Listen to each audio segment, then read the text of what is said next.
Understanding 5 love languages. Language, the way we communicate, is something common and of high importance to us. It'll be most unlikely that a person that only speaks Chinese enjoys a conversation with another that only speaks and understands Spanish, at least not a long conversation. Same thing goes on with love. How? Let me explain. In 1992, an American author, Dr. Gary Chapman, published his book titled The 5 Love Languages. Chapman wrote this book after having observed various couples from his counseling sessions and his own experience. He realized that just the way we all speak different languages and best communicate in that language, the same applies to love and relationships. He discovered that while some people speak their love by constantly buying gifts for their partner, others may prefer to have love spoken to them by having shared time. After much research, he summed it up in his most famous work, The 5 Love Languages. What are the 5 love languages? 1. Quality time. 2. Words of affirmation. 3. Physical touch. 4. Giving gifts. And 5. Acts of service. 1. Quality time. Quality time involves spending time with your partner while giving and having their undivided attention. This goes beyond just being physically present. It entails not giving in to distractions like constantly checking your phone or watching the television.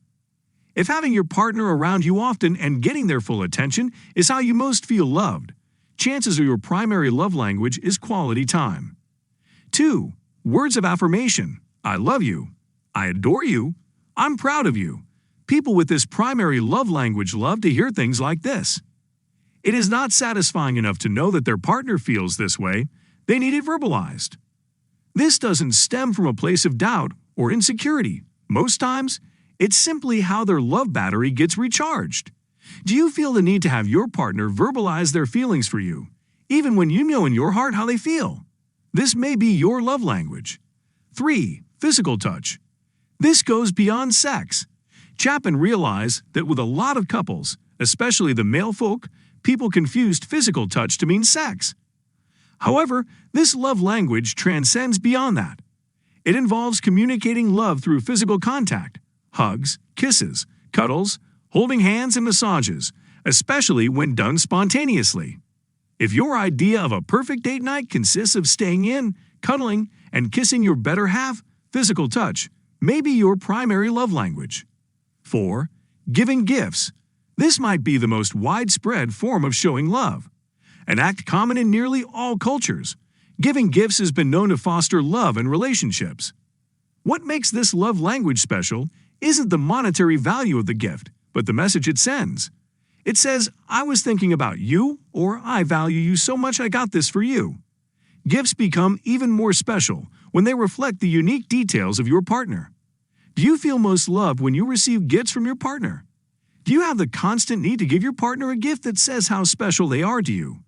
You may have found your love language. 5. Acts of service.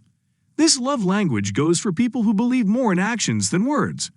From bigger to smaller actions, a person with this love language feels more loved when things are done to help them.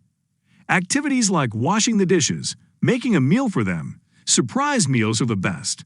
Taking out the garbage, washing their cars, and helping with the dishes, especially when unasked, speak to people with this love language.